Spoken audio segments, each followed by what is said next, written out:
Notre Père Céleste, un mot de toi compterait plus que tout ce qu'un homme, à n'importe quel moment, pourrait faire ou dire, parce que les gens attendent de te voir toi. Et nous te remercions parce que ces gens sont dans une grande attente. Ils s'attendent à ce que quelque chose se produise. Et quand les gens ont soif de quelque chose, que la profondeur appelle la profondeur, il faut obligatoirement qu'il y ait une profondeur pour répondre à cet appel. Et c'est pour ça que nous sommes ici ce soir, parce que ces ministres et ces gens avaient à cœur de nous faire venir pour une réunion, en vue de solliciter tes faveurs et tes bénédictions. Car ils croient que tu guériras les malades, que tu sauveras les perdus et que tu manifesteras ta parole. Nous te prions, Père Céleste, de nous accorder cela, alors que nous nous attendrons humblement à toi, soir après soir. Qu'il y ait une puissante effusion du Saint-Esprit, et que chaque personne devienne aveugle à tout ce qui l'entoure, à tout sauf à Dieu. Qu'il y ait un grand cri parmi les gens, qu'ils soient assoiffés de Dieu, au point qu'un réveil se produira dans toute cette région et que chaque église sera bondée de gens. Des pécheurs imploreront à grands cris la miséricorde de Dieu. Et le Saint-Esprit guérira les malades, fera marcher les boiteux, ressuscitera les morts et accordera ces choses qui ont été promises dans ta parole. Viens, Seigneur Jésus, et accomplis ta promesse. Viens à nous ce soir. Nous croyons que tu es le même, hier, aujourd'hui et éternellement, que tes promesses ne peuvent pas faillir. Les cieux et la terre passeront, mais ta parole ne faillira pas. Que notre entendement soit ouvert, que le Saint-Esprit vienne préparer le terrain pour l'ensemencement, que notre entendement soit ouvert à l'Esprit et à la puissance de Dieu ce soir, pour qu'il puisse manifester ses paroles de promesse à travers nous. Car nous le demandons au nom de Jésus. Amen. Maintenant, ce soir, pour vous qui suivez le texte, prenons dans la Bible le livre de 2 Pierre et commençons au verset 15, juste pour parler sur les Écritures pendant quelques instants. Mais j'aurai soin qu'après mon départ, vous puissiez toujours vous souvenir de ces choses. Ce n'est pas, en effet, en suivant des desseins, des fables habilement conçues, que nous vous avons fait connaître la puissance et l'avènement du Seigneur Jésus-Christ. Mais c'est comme ayant vu sa majesté de nos propres yeux. J'aime ça, de nos propres yeux. Pas une fable quelconque. Nous sommes témoins de ce dont nous parlons. Car il a reçu de Dieu le Père honneur et gloire. Et la gloire magnifique lui fit entendre une voix qui disait « Celui-ci est mon Fils bien-aimé, en qui j'ai mis toute mon affection. » Et nous avons entendu cette voix venant du ciel lorsque nous étions avec lui sur la sainte montagne. Et nous tenons pour d'autant plus certaine la parole prophétique à laquelle vous faites bien de prêter attention, comme à une lampe qui brille dans lieu obscur, jusqu'à ce que le jour vienne apparaître et que l'étoile du matin se lève dans vos cœurs. Sachant tout d'abord vous-même qu'aucune prophétie de l'Écriture ne peut être un objet d'interprétation particulière, car ce n'est pas par une volonté d'homme qu'une prophétie a jamais été apportée. Mais c'est poussé par le Saint-Esprit que des hommes saints ont parlé de la part de Dieu. Que le Seigneur ajoute ses bénédictions à la lecture de sa parole. Maintenant, je vais prendre comme sujet Dieu et son propre interprète. Nous vivons à une époque de confusion. Nous vivons à une époque où les hommes et les femmes ne savent plus trop ce qu'ils doivent faire. On dirait que tout est chambardé. On dirait que qu'il y a tant de façons de voir les choses. Ça, c'est l'œuvre de Satan. Or, Dieu ne peut pas juger un peuple avec droiture, justice, sans qu'il y ait un critère selon lequel le juger. Et la Bible déclare qu'il jugera tous les hommes par Jésus-Christ. Et Jésus-Christ est la parole. Dans Jean, chapitre 1, il est dit, « Au commencement était la parole, et la parole était avec Dieu, et la parole était Dieu, et la parole a été faite chair, et elle a habité parmi nous. » Maintenant, tout ce que nous sommes aujourd'hui est l'expression de ses attributs. En Dieu, d'abord, il n'était même pas Dieu. Dieu, nous l'appellerions simplement l'Éternel. Il n'était pas Dieu, parce que le mot anglais « God » signifie objet d'adoration, et il n'y avait rien qui puisse l'adorer. Donc, il était l'Éternel, la source maîtresse de toute intelligence. Et dans cette source de toute intelligence, il n'y avait pas d'atomes, pas de molécules, ni rien. Pas de lumière nulle part, pas d'étoiles, pas de lune, ni rien d'autre. Dieu, ce que nous connaissons comme Dieu, le grand esprit qui était éternel, qui n'a jamais eu de commencement, qui n'a jamais eu de fin, il était là. Et en lui étaient des attributs d'être Dieu, et puis ses attributs d'être un père, ses attributs d'être un fils, ses attributs d'être un sauveur, ses attributs d'être un guérisseur. Tous ces attributs étaient en lui. Et maintenant, ces choses qui se sont dévoilées depuis ne sont que la manifestation de ses attributs. Ce que je veux dire par attribut, c'était ses pensées.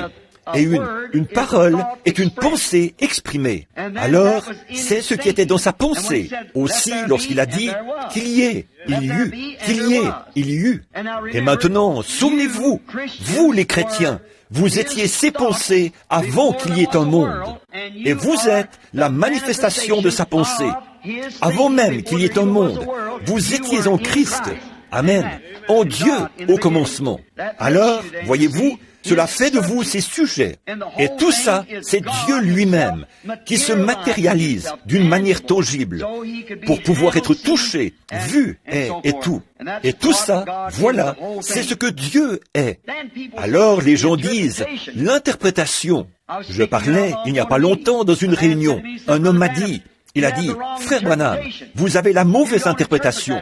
Vous n'interprétez pas cela correctement. » Maintenant, on entend, ils vont chez les méthodistes, et ceux-ci disent que les baptistes ne l'interprètent pas correctement. Les baptistes disent que les pentecôtistes ne l'interprètent pas correctement. Les pentecôtistes disent que les unitaires ne l'interprètent pas correctement. Les unitaires disent que les assemblées ne l'interprètent pas correctement. Chacun affirme que l'autre ne l'interprète pas correctement. Dieu est son propre interprète. Il n'a pas besoin que qui que ce soit interprète pour lui. Il fait l'interprétation par lui-même. Quel est l'homme qui peut interpréter Dieu? Dieu est son propre interprète. Maintenant, Pierre parle ici, nous voyons qu'au commencement, quand Dieu a dit que la lumière soit et que la lumière fut, en voilà l'interprétation. Quand Dieu a dit quelque chose et que la chose s'est manifestée, alors voilà l'interprétation de Dieu qui indique que sa parole est vraie. Voyez, quand il a dit que la lumière soit, c'était dans sa pensée d'abord, avant que la lumière existe. Quand il a dit que la lumière soit, la lumière a jailli dans les cieux. En voilà l'interprétation. Personne n'a besoin d'interpréter cela, car Dieu l'a dit, et voilà, c'est arrivé. Quand Dieu parle et que la chose se manifeste, voilà l'interprétation de sa parole. Pourquoi les hommes ne peuvent-ils pas voir ça? Pourquoi les gens ne le voient-ils pas? Quand Dieu fait une promesse, et que Dieu dit, au commencement, dans la Genèse, il a assigné une portion de sa parole à chaque âge, à partir du commencement jusqu'à la fin. Et, au fil de ces âges, le monde ecclésiastique a embrouillé toutes ces choses par des traditions et tout ça. Alors Dieu envoie toujours sur la scène des prophètes, tout au long de l'Ancien Testament et du Nouveau. Et la parole du Seigneur vient aux prophètes. Comme le fait-elle? C'est que la parole de Dieu se manifeste. La manifestation de Dieu, c'est ce qui indique si la chose est vraie ou fausse. Personne n'a besoin de l'interpréter. La parole s'interprète toute seule. Dieu l'a promis, et voilà, cela arrive. Ça sert à quoi de dire autre chose à ce sujet? Quel est l'homme pécheur qui oserait dire, quand Dieu a fait une promesse et que Dieu l'accomplit, que cette interprétation-là est fausse? C'est Dieu lui-même qui fait l'interprétation par lui-même, qui l'interprète. Il n'a besoin de personne pour lui servir d'interprète. il l'interprète lui-même en manifestant ce qu'il a promis qu'il ferait. Oh, si seulement l'Église pouvait voir ça et voir les promesses qui ont été destinées à chaque âge. Dans tous les autres âges, Dieu a envoyé sur la scène, même tout au long des 7 âges de l'Église, et a manifesté tout ce qu'il avait promis de faire. Tout. Il n'y a rien qui n'a pas été accompli. Exactement. Ce qu'il avait dit qu'il ferait, il l'a fait. En effet, quand Dieu a dit, là, dans Ésaïe, il a dit, une vierge concevra, et elle l'a fait. Maintenant, qui peut interpréter ça? C'est Dieu qui en a fait l'interprétation. Il a dit, une vierge concevra, et elle a conçu. Maintenant, qu'est-ce que vous ne pouvez pas, il n'y a rien à ajouter, parce que Dieu a dit qu'elle concevrait, et elle l'a fait. Mais l'Église, à l'époque, était trop aveugle pour voir ça. Voyez, ils avaient leur propre conception de la chose. C'était trop différent de ce à quoi ils s'attendaient. Pierre, ici, en se référant à ce qui était arrivé, a dit, Dieu, par sa parole, a manifesté Christ. Il a dit, celui-ci est mon Fils bien-aimé. Ses croyances se tenaient là, et Christ était la manifestation de Dieu. Par sa parole, il manifeste toujours Christ, parce que Christ est la parole. C'est ce qu'il manifeste toujours. Quand il a dit, du temps de Noé, Christ était en Noé. Croyez-vous ça?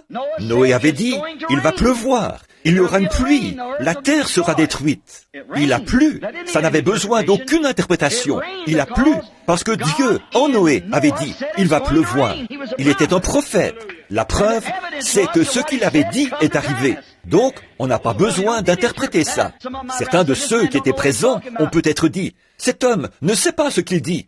Mais Dieu avait toujours promis, si quelqu'un parmi vous est inspiré ou prophète, et que ce qu'il dit arrive, alors écoutez ce qu'il dit. Exactement, parce que c'est la vérité. C'est nécessairement en conformité avec la parole. Et Noé était en conformité avec la parole. Quand il a prophétisé qu'il allait pleuvoir, il a plu. Ça n'avait besoin d'aucune interprétation, puisque c'est exactement ce qui est arrivé. Ésaïe avait dit, une vierge concevra, et elle l'a fait. Ça, c'était quelque chose de très inhabituel. En effet, voyez, ce n'est que plusieurs centaines d'années plus tard que cette vierge a conçu. C'était quelque chose de vraiment inhabituel, au point qu'un brave homme du nom de Joseph, son époux, qui était un homme de bien et qui ne voulait pas la diffamer, ce brave homme, à cette époque-là, Joseph, ce qu'il a dû ressentir alors qu'il était fiancé, le fiancé de Marie. Elle était fiancée. En ce temps-là, transgresser cela, c'était exactement la même chose que commettre un adultère.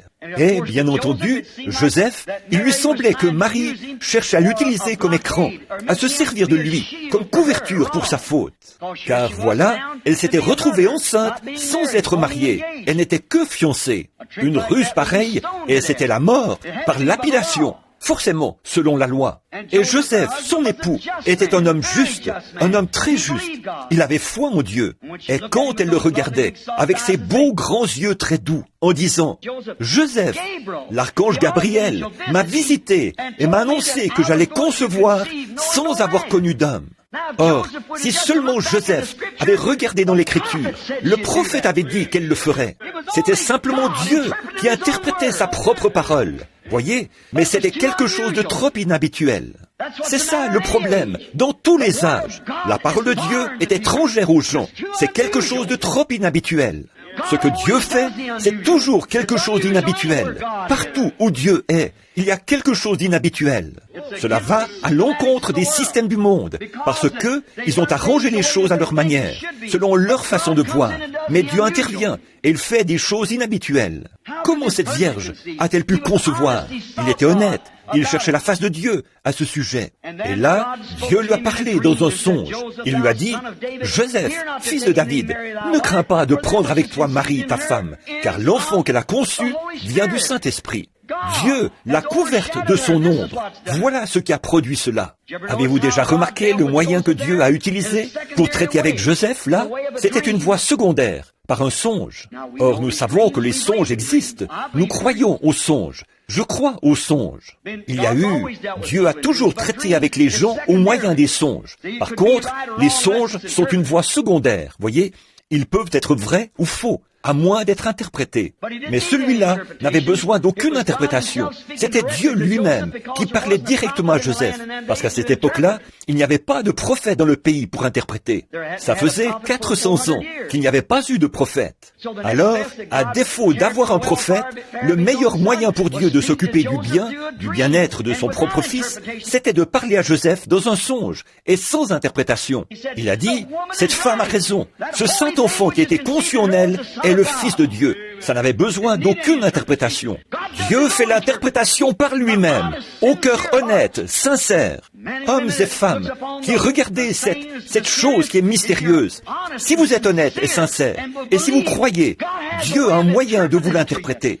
D'abord, voyez si c'est une promesse. Si seulement Joseph avait consulté, laissé tomber les traditions et consulté la Bible pour voir ce qu'il en était, Ésaïe avait dit qu'elle le ferait. Et les choses qui avaient été annoncées, sa naissance et toutes ces choses avaient été annoncées par les Écritures, par les saints prophètes, comme l'a dit Pierre. Et personne n'a le droit d'y ajouter une interprétation particulière. C'est exactement ce que Dieu avait dit qu'il arriverait. Il était la manifestation de la parole de Dieu promise pour ce jour-là. Dieu l'avait dit, alors voilà, c'est arrivé. L'affaire était réglée. Jésus a dit, quand il était sur terre, alors que les gens n'arrivaient pas à comprendre son ministère, c'était trop glorieux, trop phénomène. Il n'y arrivait pas, trop phénoménal, plutôt. Il n'arrivait pas à le comprendre. Il a dit, sondez les Écritures. J'espère que je ne vous assourdis pas là-bas, en faisant tonner ma voix là-dedans. Sondez les Écritures, parce que vous pensez avoir en elles la vie éternelle. Ce sont elles qui rendent témoignage de moi, voyez ? Ce sont elles qui vous disent qui je suis. Voyez, Dieu avait assigné là une portion de la parole. Cette époque-là devait être celle de la manifestation de Dieu. Dieu, Emmanuel, avec nous. On l'appellera admirable, conseiller, prince de la paix, Dieu puissant, Père éternel. Et on l'appellera Emmanuel, Dieu avec nous. Dieu était en David, Dieu était en Moïse. Dieu, c'était Dieu tout au long, qui se manifestait pour l'âge. Mais pour cet âge-ci, une vierge concevra, elle enfantera un fils, et il sera Dieu avec nous. C'est pour ça qu'ils l'ont crucifié, parce qu'il se faisait Dieu, et aussi parce qu'il violait le sabbat. Il était le Dieu du sabbat, et il était Dieu. Il n'était pas qu'un homme ordinaire, ou un prophète ordinaire, bien qu'il fût un homme ordinaire et un prophète, mais il était le prophète Dieu, et il était l'accomplissement de la parole, exactement ce que Dieu avait dit qu'il ferait. Il a dit, qui de vous peut me déclarer coupable de péché? Sondez les Écritures, vous pensez avoir en elles la vie éternelle. Ce sont elles qui rendent témoignage de moi. Mais leur tradition, ils vivaient dans le reflet d'un autre âge. Comme je le prêchais il y a quelques semaines, vivre dans un reflet. Un reflet, c'est un mirage. C'est le soleil qui se reflète. Et c'est quelque chose qui est faux. Et tout reflet d'un autre âge est un faux reflet. Les gens marchent toujours selon quelque chose qui est arrivé il y a des années. Les luthériens marchent selon un reflet luthérien. La lumière du soleil qu'a apporté Luther, elle était valable à son époque. Celle de Wesley était bonne à son époque. Celle du pentecôtisme était bonne à son époque. Nous continuons à gravir l'échelle. Nous vivons dans un autre âge. Nous avançons sans cesse. Nous ne pouvons pas garder nos yeux sur le passé. Quand nous nous cantonnons dans nos habitudes, nous pensons que l'affaire est dans le sac. Nous nous ancrons dans nos traditions. Et ces choses étaient valables pour cette époque-là. Mais nous avançons. Sondez les Écritures pour voir ce qui était promis pour aujourd'hui. Alors nous saurons où nous en sommes. Alors nous pourrons savoir à quoi nous en tenir. Luther, vous pouvez regarder dans l'Écriture et voir dans cet âge de Sardes, vous pouvez y voir exactement ce qui avait été promis. Regardez quel genre de cavalier est sorti. Regardez ce qui est sorti pour l'affronter, exactement. Le savoir-faire de l'homme, la réforme. Observez Wesley et tout, et jusque dans l'âge du pentecôtisme, et tout au long de cet âge-là. Observez le déroulement. Regardez les Écritures. Voyez où nous en sommes. C'est pour cette raison que Jésus a dit, sondez les Écritures. Voyez où nous en sommes. Je crois que nous sommes au temps même de la venue du Fils de Dieu. Je crois que nous sommes à l'âge de l'heure même où il pourrait apparaître d'un instant à l'autre. Je crois que c'est ce que les Écritures déclarent, que nous sommes aux dernières heures de l'histoire de ce monde. Je peux voir les choses prendre forme. Je vois ce conseil œcuménique qui entraîne toutes les églises là-dedans, dans la marque de la bête. Je vois l'Empire romain, ce qu'il fait et tous les autres. Je les vois qui s'unissent, qui ferment l'accès à la lumière, qui excluent l'Évangile. Tout le monde devra faire partie de cela et marcher à leur lumière à eux. Sinon, on ne marchera pas du tout. Voyez, nous sommes au temps de la fin. Il ne nous reste plus qu'à nous attacher fermement à Dieu et à croire sa parole. La parole a toujours raison. Dans l'âge de l'église de Laodicée, de tous les âges de l'église, c'est le seul où Christ a été expulsé de l'église. Il était à l'extérieur, il frappait. Qu'est-ce qui s'est passé? Ce conseil œcuménique, c'est ce qui va l'expulser. La Bible dit qu'il serait à l'extérieur, et il y est. Cela ferme l'accès. À quoi? À la parole. Et il est la parole. Il a toujours été la parole. Et il est encore la parole ce soir. Il est la parole. La Bible dit, la parole est plus tranchante, plus efficace qu'une épée à 2 tranchants. Hébreux chapitre 4. Elle discerne les pensées et les intentions du cœur. Voilà ce qu'était la parole. Ils auraient dû reconnaître qui il était quand Jésus a dit ça, ce jour-là. Remarquez ce qu'il a fait. Un jour, il se tenait là, au tout début de son ministère. Un homme est venu à lui. Il s'appelait Simon, Simon Pierre. Et lorsque Pierre a posé son regard sur lui et l'a vu, Jésus lui a dit, « Tu t'appelles Simon et tu es le fils de Jonas. » Il devait bien savoir que Moïse avait dit, « L'Éternel votre Dieu suscitera un prophète semblable à moi, et vous devrez l'écouter. » Voici un homme qui ne l'avait jamais vu de sa vie, qui lui dit, « Tu t'appelles Simon et tu es le fils de Jonas. » Eh bien, il a tout de suite su que ça ne pouvait être que... Il n'avait pas eu de prophète depuis des centaines d'années. Et voici un homme qui lui dit qui il est. Ce n'est pas étonnant qu'il ait pu recevoir cela. Philippe, à ce moment-là, est allé trouver Nathanaël, qui était sous un arbre, et il l'a amené à Jésus. Jésus a dit, « Voici un Israélite dans lequel il n'y a point de fraude. » Il a dit, « Rabbi, d'où me connais-tu » Il a dit, « Avant que Philippe t'appelle, quand tu étais sous l'arbre, je t'ai vu. » Il a dit, « Rabbi, tu es le Fils de Dieu, tu es le roi d'Israël. » Il savait que c'était lui. Quoi? Ça n'avait besoin d'aucune interprétation. Jéhovah l'avait dit. Il y avait là ceux qui ne croyaient pas ça. Ils disaient, « Cet homme est Belzébul. Il emploie un genre de stratagème. C'est un diseur de bonne aventure, ou quelque chose comme ça. » Jésus les a regardés et il a dit, « Eh bien, vous dites cela contre le Fils de l'homme. Cela vous sera pardonné.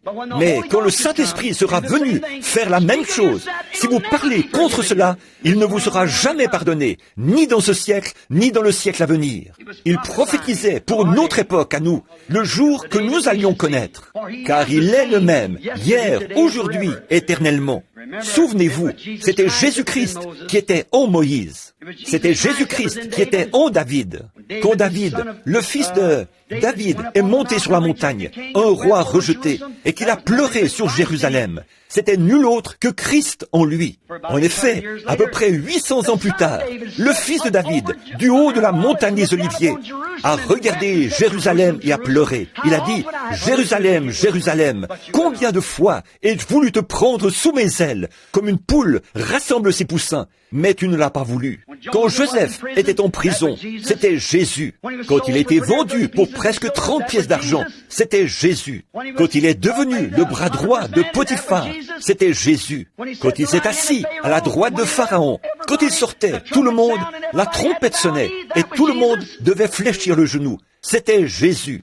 Personne ne pouvait venir à Pharaon sans passer par Joseph. Personne ne peut venir à Dieu sans passer par Jésus. C'était Jésus, la parole prophétisée qui s'accomplissait, annoncée par des ombres et des types. Quand Jésus était ici sur terre, il a fait la même chose que ce qu'avaient fait les prophètes. Et c'est comme ça qu'ils ont su qu'il était la manifestation de Dieu, de sa parole. Ça n'avait pas besoin d'être interprété. Quand Nathanaël a vu cela, il s'est prosterné et a dit, « Tu es le roi d'Israël, le Fils de Dieu, le roi d'Israël. » Nous savons que personne ne peut faire ceci. Nicodème est venu de nuit. Il a dit la même chose de la part des pharisiens. Mais vous voyez, ils étaient tellement accrochés à leur conseil œcuménique qu'ils ne pouvaient pas accepter cela. Il a exprimé ce qu'il disait. Il a dit, « Rabbi, nous, c'est qui? Leur conseil. Nous savons que tu es un docteur venu de Dieu, parce que personne ne peut faire ces choses si Dieu n'est avec lui. Ils reconnaissaient cela, ils le savaient, mais ils étaient tellement pris là-dedans. Et Dieu, au cours des 40 dernières années, a secoué cette nation par le baptême du Saint-Esprit. Pourtant, les hommes et les femmes sont encore en dehors de cela, parce qu'ils sont pris dans cette même chose. Ils vivent dans le reflet d'une autre époque. Qu'est-ce qu'il y a? Tout le monde veut être méthodiste, baptiste, presbytérien, luthérien ou quelque chose du genre. Voyez, c'est un reflet. Ils vivaient dans le reflet de l'époque de Moïse. Qu'est-ce qu'il a dit? Il a dit, eux disaient, nous sommes disciples de Moïse. Il a dit, si vous aviez connu Moïse, vous me connaîtriez aussi. Moïse a écrit à mon sujet. Si vous aviez connu Luther, vous connaîtriez aussi cet âge-ci. Si vous aviez connu l'âge méthodiste, vous connaîtriez aussi cet âge-ci. Parce que Christ a écrit au sujet de cet âge-ci. Les paroles qui sont en train de s'accomplir, c'est ce qui doit s'accomplir dans cet âge-ci. Personne n'a besoin d'interpréter cela. Dieu fait l'interprétation par lui-même. Dieu l'interprète lui-même, parce qu'il est le seul qui peut interpréter cela. Les promesses de Dieu sont toujours la confirmation de ce qu'il a dit. Et c'est ça, l'interprétation. Or, Jésus, pour gagner du temps, Jésus a dit dans Jean chapitre 14, verset 12, « Celui qui croit en moi fera lui aussi les œuvres que je fais. » Est-ce qu'il a dit? C'est exact. Ça n'a pas besoin d'être interprété. Quand quelqu'un fait cette œuvre-là, voilà, c'est Dieu, certainement. Il a aussi dit là, ce qui arriva du temps de Lot arrivera de même à l'avènement du Fils de l'homme. C'est Jésus qui l'a dit. Est-ce qu'il l'a dit? Bien sûr qu'il l'a dit. Ça n'a pas besoin d'être interprété. Ils disent, eh bien, ça voulait dire exactement ce qu'il a dit. Ce qui arriva du temps de Lot arrivera de même à l'avènement du Fils de l'homme. Qu'est-ce qu'il y avait du temps de Lot? Retournons-y pendant un instant pour voir ce qu'il faisait. Il y avait 3 catégories de gens du temps de Lot. Le croyant, le soi-disant croyant et l'incroyant. C'est ce qu'on trouve dans chaque groupe. La même chose. Nous voyons que les sodomites, c'était l'incroyant. Lot, c'était le soi-disant croyant. Abraham, c'était le croyant. C'est à lui que l'alliance a été confirmée. C'est lui qui attendait un fils promis. C'est lui qui s'attendait à cela. Amen. Je ne me dis pas Amen à moi. Amen, ça veut dire qu'il en soit ainsi. Et c'est vrai. Abraham n'était pas dans Sodome. Abraham était là-bas, en dehors de Sodome. Il est un type de l'église spirituelle d'aujourd'hui. Lot est un type de l'église dénominationnelle qui est encore dans Sodome. Observez, la Bible dit que les péchés de Sodome tourmentaient journellement son âme juste. Pourquoi n'avait-il pas assez de courage pour s'élever contre cela? Il y a beaucoup de braves hommes qui sont dans une église aujourd'hui. Ils regardent et voient des femmes en short et des hommes qui font ces choses. Leurs membres qui vont jouer au golf le dimanche, faire des pique-niques, de la natation et tout, au lieu d'assister au culte. On reste à la maison le mercredi soir pour regarder la télévision, au lieu d'assister au culte. Ils ont envie de dire quelque chose à ce sujet, mais le conseil les expulserait. Qu'est-ce qu'il y a? C'est de nouveau Lot qui regarde par la fenêtre et qui voit le péché, mais qui a peur d'appeler le péché péché. Abraham n'était pas dans leur gâchis. Il était en dehors de ça. Il était un type de l'église spirituelle. Maintenant, regardez bien ce qui est arrivé, juste au temps de la fin, juste avant que le feu tombe. Et c'étaient des gens des nations. Cela préfigurait le feu qui tombera sur le monde des nations aujourd'hui, quand les royaumes seront détruits et qu'ils seront brûlés.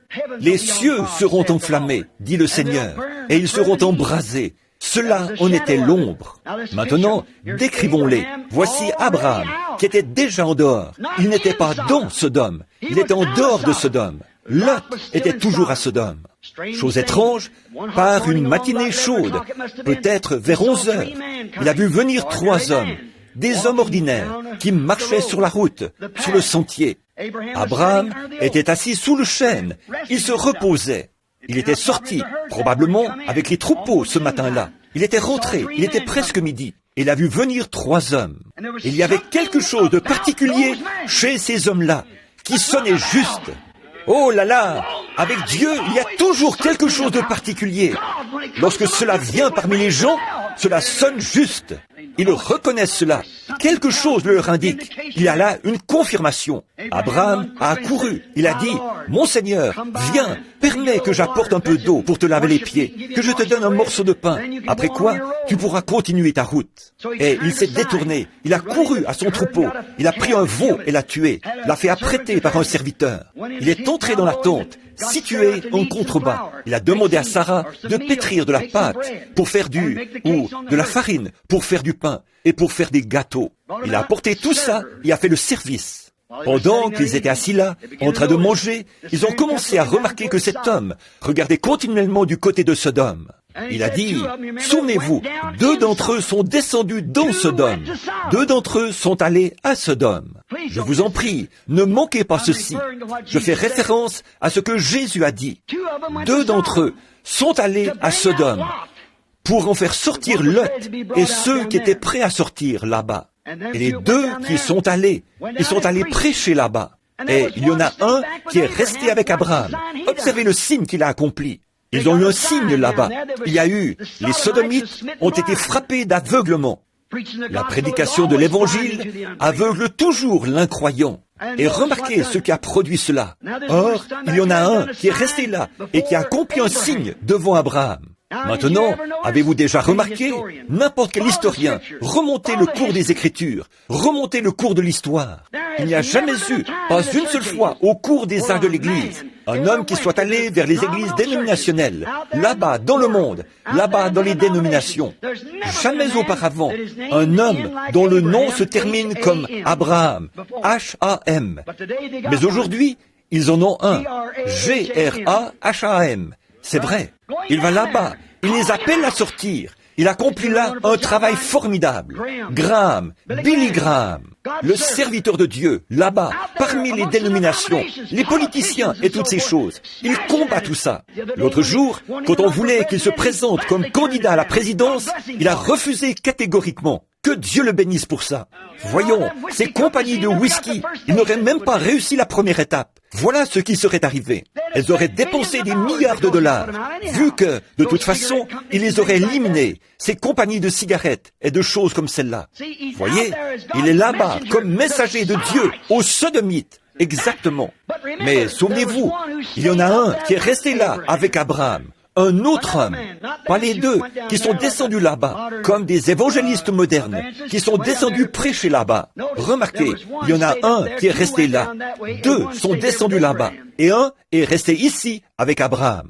Et celui qui est resté avec Abraham lui a donné un signe. Maintenant, observez, son nom était Abraham, et celui de sa femme, Saraï. Juste un jour ou 2 avant cela, Dieu lui était apparu et lui avait dit, « Je change maintenant ton nom d'Abraham en Abraham. » Voyez, G-R-A-H-A-M, c'est 6 lettres, l'homme. Mais A-B-R-A-H-A-M, c'est 7 lettres, H-A-M, une terminaison en H-A-M. Donc ici, dans l'église spirituelle, il y en a un qui a été envoyé là à Abraham. Et remarquez ce qu'il a dit. Il a dit, Abraham, non pas Abraham, Abraham. Où est ta femme? Non pas S-A-R-A-I, S-A-R-A. Où est ta femme, Sarah? Regardez bien ce qu'il a dit.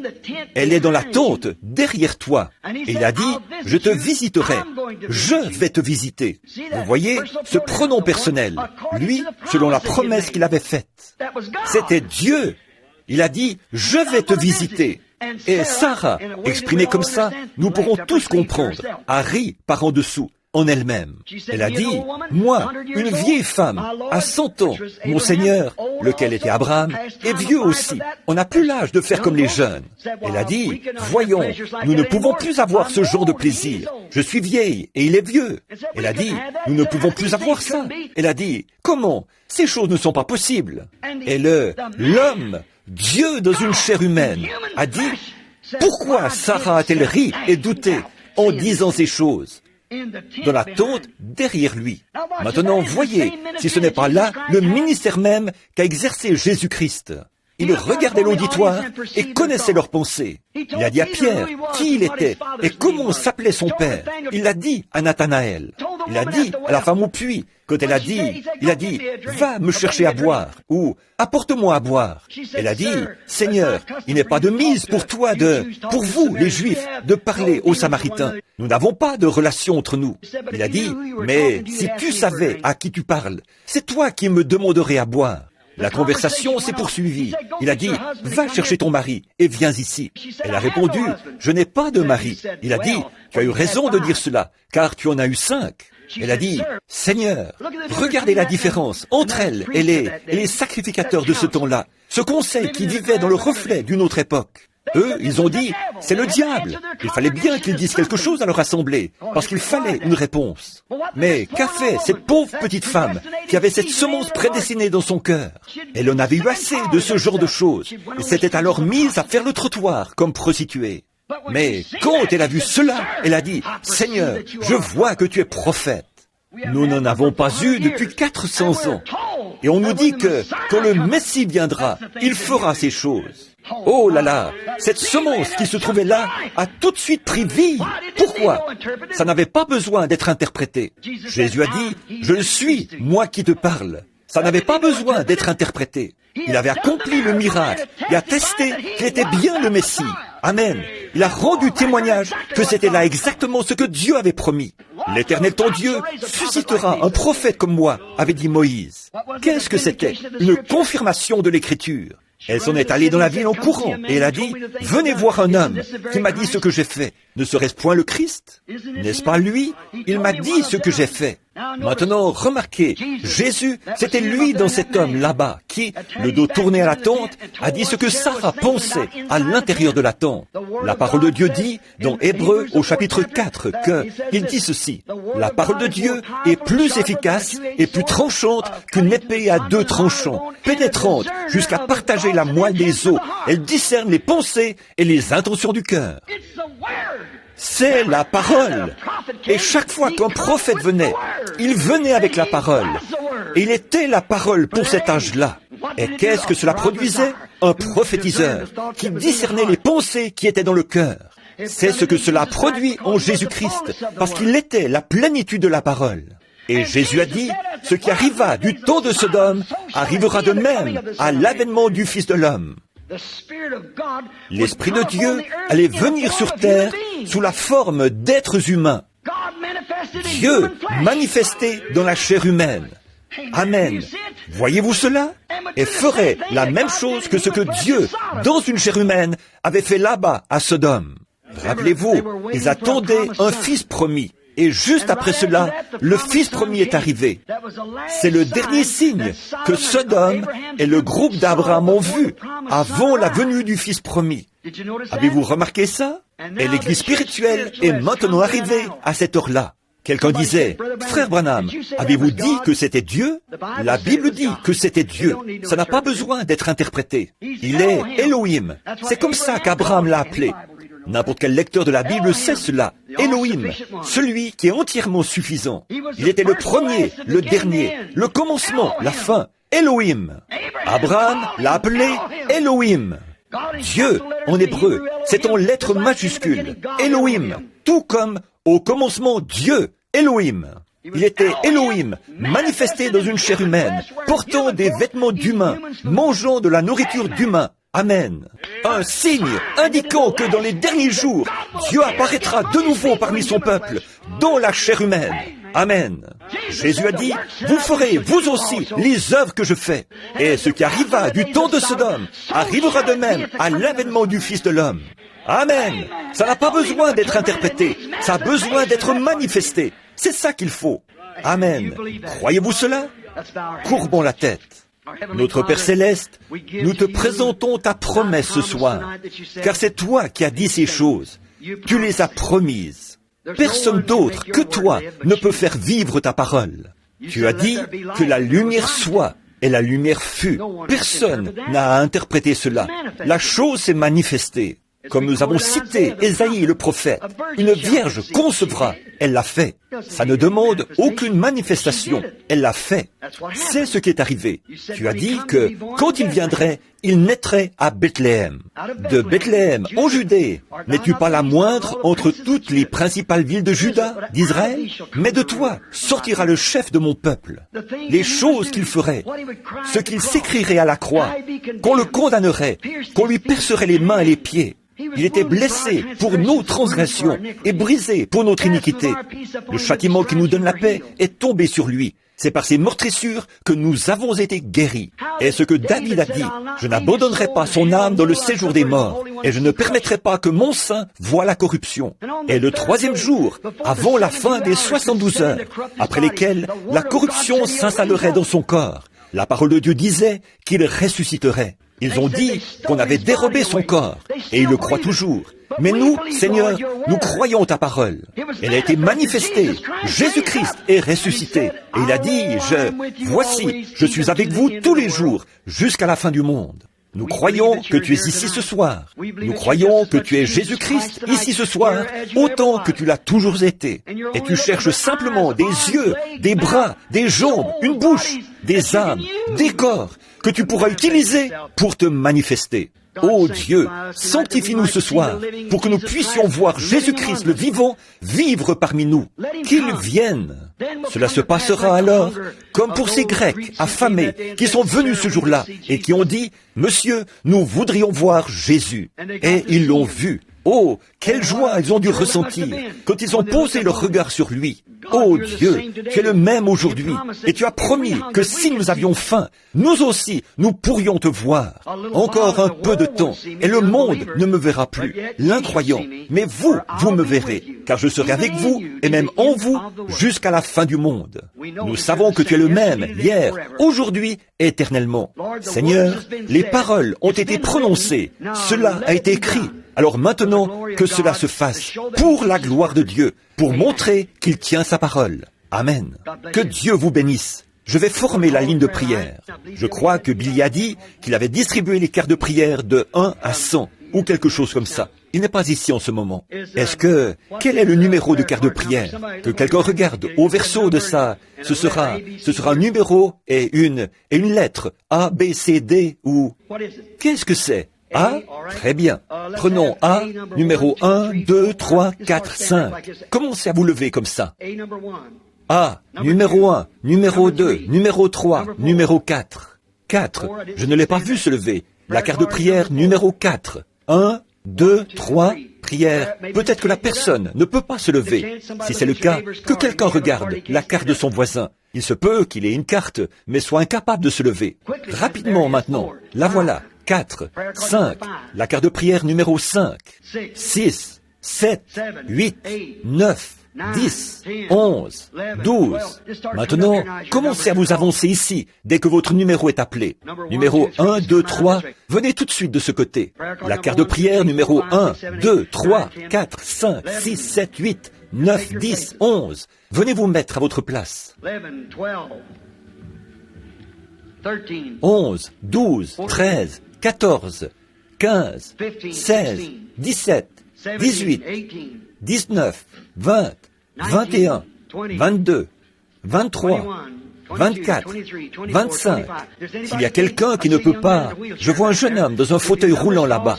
Si votre numéro est appelé, fiston, et que vous ne pouvez pas venir, eh bien, levez simplement la main. Nous nous occuperons de vous amener jusqu'ici. Voyez? Combien d'entre vous ici n'ont pas de carte de prière, mais vous êtes malade? Levez la main, partout, par ici, c'est ça, levez la main. Croyez-vous, pendant qu'on les rassemble, croyez-vous ceci, qu'il est le même hier et éternellement? Combien? Observez ces ministres.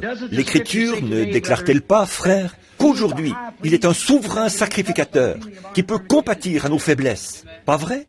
Combien croient cela? Levez la main. Il est un souverain sacrificateur qui peut compatir à nos faiblesses. Alors, si la Bible déclare qu'il est le même hier et éternellement, combien croient cela? Alors, comment agirait-il aujourd'hui? Il agirait forcément comme il a agi hier, pas vrai? Où est-il ce soir? Assis à la droite de la majesté divine. Il y a son corps. Le Saint-Esprit est ici dans le bâtiment pour le faire connaître. Remarquez, observez maintenant. Que s'est-il passé quand quelqu'un a touché son vêtement? Là, une femme, un jour. Elle n'avait pas de carte de prière, disons, mais elle a touché son vêtement. Et quand elle a touché son vêtement, Jésus s'est retourné et il a dit, « Qui m'a touché ?» Pierre l'a repris. Il a dit, « Mais voyons, Seigneur, ça n'a pas l'air raisonnable, ça. » Eh bien, tout le monde cherche à te toucher. Pourquoi dire, « Qui m'a touché ?» Il a dit, « Mais je sens que je me suis affaibli. » Combien savent ça? De la vertu, ce qui signifie de la force, était sorti de lui. Je me suis affaibli. Quelqu'un m'a touché. C'était un contact différent. Il s'est retourné et a promené son regard sur l'auditoire jusqu'à ce qu'il trouve ce canal d'où provenait la foi. Tout le monde passait son bras autour de lui. « Oh, Rabbi, nous croyons en toi !» et tout ça. Mais il y avait là quelqu'un qui croyait réellement. Et elle a touché son vêtement et a cru qu'elle était guérie. Parce qu'elle s'était dit dans son cœur que si elle arrivait à faire ça, c'est ce qui se produirait. Il s'est retourné et a parcouru l'auditoire du regard jusqu'à ce qu'il la trouve. Et il lui a dit que sa perte de sang s'était arrêtée et qu'elle était guérie. Pas vrai? Alors, voilà comme il agissait en présence d'un auditoire. Maintenant, j'affirme qu'il n'est pas mort, qu'il est vivant aujourd'hui, autant qu'il l'a toujours été. Et la Bible dit, Jésus lui-même a dit, ce qui arriva du temps de Sodome arrivera de même à l'avènement du Fils de l'homme. Maintenant, regardez, quel que soit le don dont Dieu dispose ici à l'avant, il faut qu'il y ait aussi un don dans l'auditoire, qui puisse réagir à celui-là. Il est allé dans une ville. La Bible dit qu'il y a beaucoup de choses qu'il n'a pas pu accomplir à cause de leur incrédulité. Pas vrai? C'est la même chose aujourd'hui. Il faut que vous croyiez en lui. Il faut absolument que vous croyiez en lui. C'est la seule voie possible pour vous. Est-ce que la ligne de prière est prête? Maintenant que tout le monde soit respectueux pendant environ 10 minutes. Je ne sais pas si je vais y arriver. On a à peu près 25 ou 30 personnes qui sont là. Mais maintenant, dans la ligne de prière, chacun de vous qui êtes dans la ligne de prière et qui savez que je vous suis inconnu, que je ne sais rien de vous, levez la main. Chacun de vous dans la ligne de prière. Dans l'auditoire maintenant, ceux qui savent que je ne sais rien de vous, levez la main. Bon, maintenant, voici ce que j'essaie de dire, mon ami. Voyez, maintenant, voici. Tous ces ministres sont ici sur l'estrade. Et Christ a fait cette promesse. Voyez, cela a été écrit. Quand cela devait-il s'accomplir? Dans les derniers jours, juste avant l'avènement du Seigneur. Pas vrai? C'est à ce moment-là que cela devait s'accomplir. Maintenant, c'est cela la parole qui était prophétisée pour aujourd'hui. Pas la lumière de Luther, pas la lumière de Wesley, pas même la lumière des pentecôtistes. On est très avancé sur la route maintenant. Or, Luther, c'est bien. Les méthodistes, c'est bien. Les baptistes, c'est bien. Eux tous. Les pentecôtistes, formidables. On en a de toutes sortes, assis ici ce soir. Il ne s'agit pas des individus.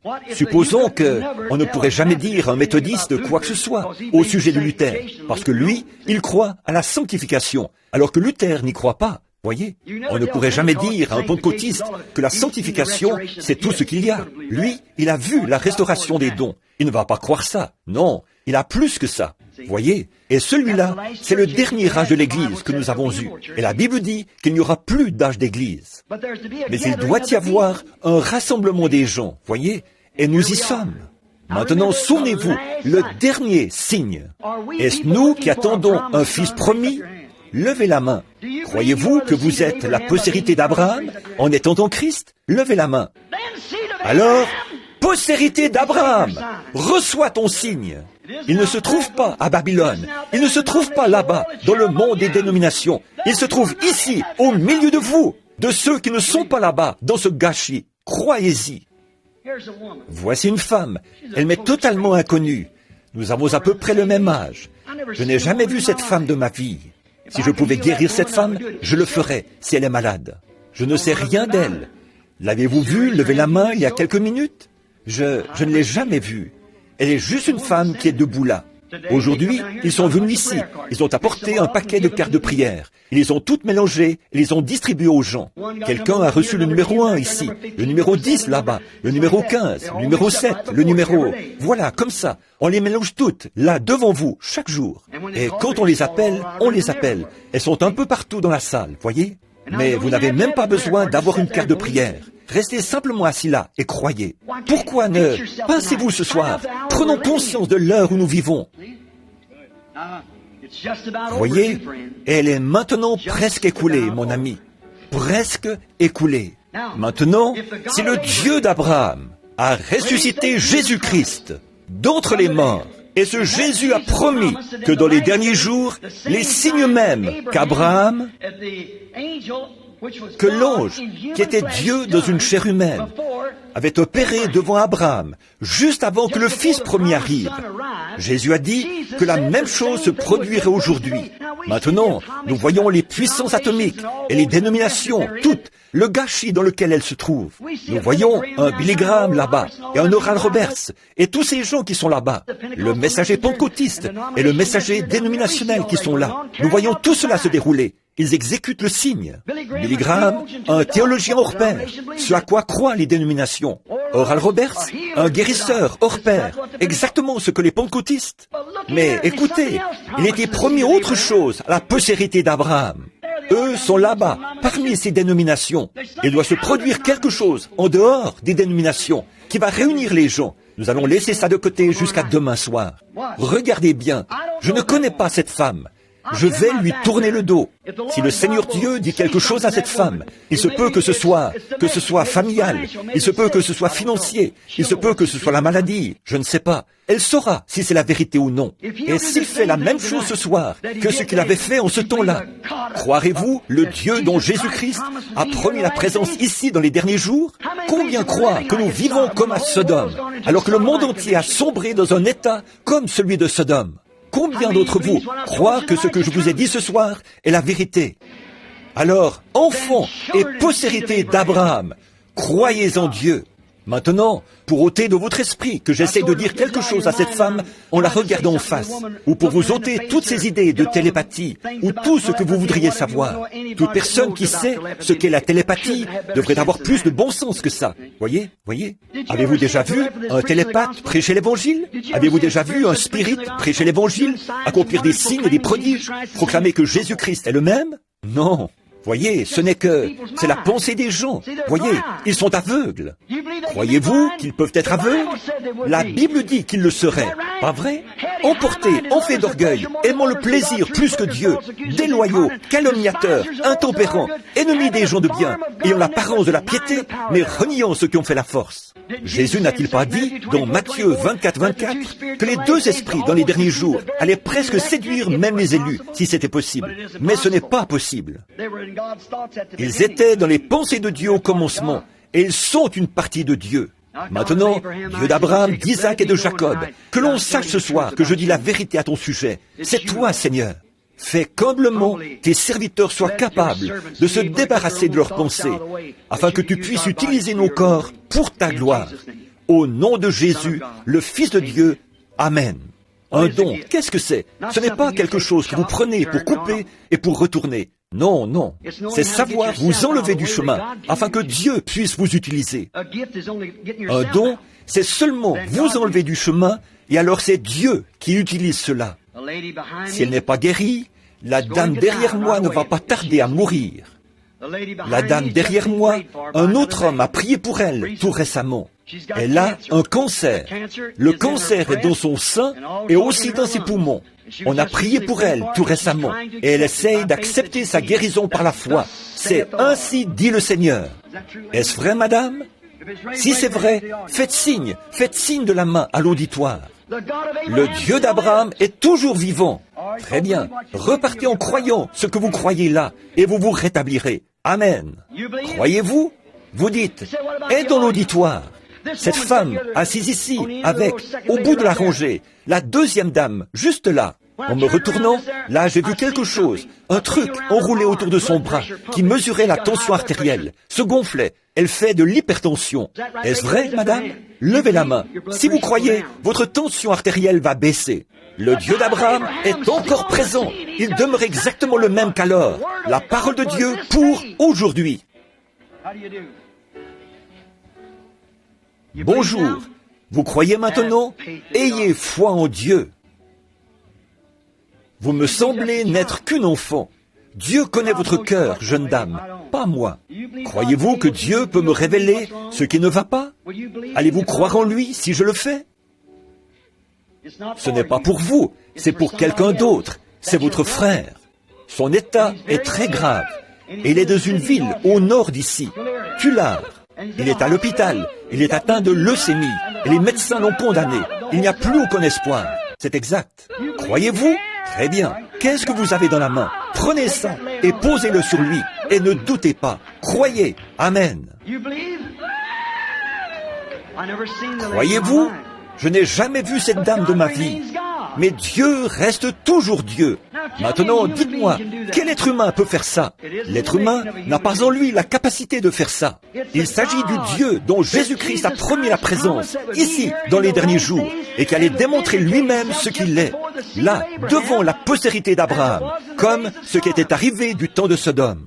Maintenant, tenez, je ne connais pas cette dame. Nous sommes inconnus l'un à l'autre. Je pense que c'est la toute première fois que nous nous rencontrons. Croyez-vous que je suis son serviteur? Croyez-vous que ceci est la parole? Et vous savez que si cette parole discerne toujours les pensées et les intentions du cœur, est-ce vrai? Et la parole est aussi guérisseur. Si vous pouvez y croire, vous y croyez. Vous aussi, vous êtes recouvert du nombre noir. C'est un cancer. Croyez-vous que Dieu peut me dire où se trouve ce cancer? Il est dans le gros intestin. C'est ce que dit le médecin. Maintenant, croyez-vous que vous serez guéri? Allez, et ne doutez pas du tout, et Dieu vous rétablira. Amen. Vous croyez, tout le monde? C'est exactement ce qu'il a promis de faire. Ayez foi en Dieu. Ne doutez pas. Nous sommes inconnus l'un à l'autre. Je ne vous connais pas. Si nous sommes inconnus, pour que l'auditoire le sache, levons les mains. Je n'ai jamais vu cette femme de ma vie. Croyez-vous là-bas? Croyez-vous que c'est Jésus-Christ? Qu'est-ce que c'est? C'est sa parole. Quand les gens rejettent cela, ce n'est pas un homme qu'ils rejettent. Ils rejettent la parole. C'est la parole qui était à l'extérieur, qui ne pouvait pas revenir à l'intérieur. Maintenant, cette dame est inconnue. Je ne l'ai jamais vue de ma vie. Dieu est guérisseur. Il se peut que ce ne soit pas pour la guérison. Il se peut que ce soit pour autre chose. Mais si Dieu m'explique quel est votre problème, allez-vous me croire? La première chose pour laquelle vous voulez qu'on prie, c'est que vous avez une oreille malade. Vous êtes sourde d'une oreille. C'est exact, c'est vrai. Et puis, vous avez une habitude, et vous voulez vous débarrasser de cette habitude, celle de fumer la cigarette. Mettez votre doigt dans votre oreille valide maintenant. Très bien, dans votre oreille valide. Très bien. Maintenant, croyez Dieu, et continuez votre chemin, et vous ne fumerez plus de cigarette non plus, si vous croyez.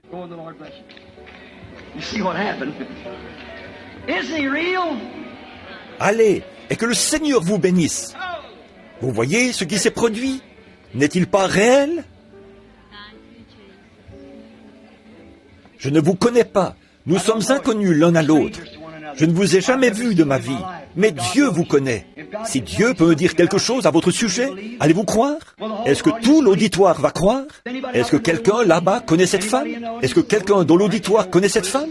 Très bien. Vous saurez donc si ceci est vrai ou non. Ceci devrait régler la question. Ceci devrait démontrer la vérité. Maintenant, vous pouvez voir ce qui s'est produit depuis quelques minutes. Voyez, c'est Jean titube. Voyez, c'est comme si je ne distinguais plus rien devant moi. Voyez, c'est le discernement. Voyez, c'est le Saint-Esprit. Ce n'est pas moi, c'est la parole promise pour aujourd'hui. Ça n'était jamais arrivé depuis l'époque des apôtres. Jamais. Mais là, il a été dit, juste avant l'avènement du Fils de l'homme, ce qui arriva du temps de Lot arrivera de même à l'avènement du Fils de l'homme. Les incroyants n'y croient pas. On ne s'attend pas à ce qu'ils y croient. Mais les croyants, eux, y croient.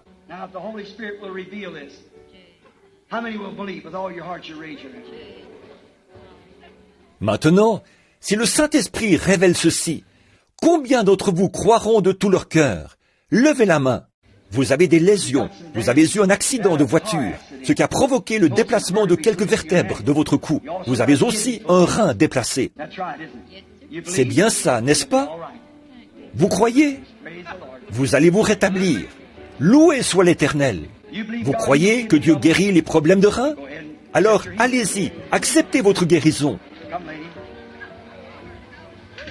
Venez, madame, regardez par ici. Vous croyez que Dieu guérit les maladies de cœur? Très bien, continuez votre chemin, croyez, et votre cœur se rétablira. Venez, vous croyez que Dieu peut guérir votre dos, vous rétablir? Alors, allez votre chemin, et croyez-le. Croyez simplement Dieu, c'est tout ce que vous avez à faire. Venez, madame, Vous croyez que Dieu guérit les problèmes d'estomac? Allez manger votre souper. Croyez de tout votre cœur. Venez. Vous croyez que Dieu peut guérir l'arthrite? Alors allez, croyez et faites, et Dieu vous rétablira. Très bien, venez. Vous croyez de tout votre cœur? Vous croyez? Encore l'arthrite. Croyez-vous que Dieu peut vous rétablir? Allez votre chemin. Croyez-le. Dites, merci Seigneur. Combien croient dans l'auditoire? Croyez-vous? Cette dame assise ici, qui porte une robe rouge, qui lève la main, juste ici, elle souffre d'hypertension. Vous croyez que Dieu peut vous rétablir? Vous le croyez? Très bien. Posez vos mains sur la dame qui est à côté de vous, là-bas, et dites-lui que sa voix va se rétablir. Amen. Voilà, c'est ça. Amen. Croyez-vous? Ayez la foi. Voici un homme, assis ici, qui souffre d'hémorragie. Croyez-vous, monsieur? Assis juste ici? Oui, vous souffrez d'une hémorragie. Vous croyez que ça va guérir? La dame à côté de vous souffre, elle aussi, d'hémorragie. Elle a des maux de dos. Vous croyez que Dieu va vous guérir? Vous le croyez? Levez la main et acceptez-le. Croyez. Cette dame à côté de vous a des problèmes de jambes et de hanches. Croyez-vous que c'est vrai, madame? Vous croyez que vous serez guérie? Eh bien, levez la main, dites, je l'accepte. Très bien. La dame à côté d'elle a une infection. Vous croyez que Dieu va guérir cette infection, jeune dame, qui portait des lunettes? Levez la main, dites, je l'accepte. Très bien, croyez-le. La dame à côté d'elle a des problèmes de reins. Croyez-vous que Dieu va guérir ses problèmes de reins, madame? Très bien, levez la main, acceptez-le. La petite fille à côté d'elle a un goitre. Croyez-vous que Dieu va guérir ce goitre? Levez la main, acceptez-le. Combien d'entre vous croient de tout leur cœur? Alors, levez-vous et acceptez-le. Levez-vous dans la présence du Dieu d'Abraham, d'Isaac et de Jacob. Au nom du Seigneur Jésus-Christ, que le Saint-Esprit descende dans le bâtiment maintenant et guérisse chaque personne qui est dans la présence divine.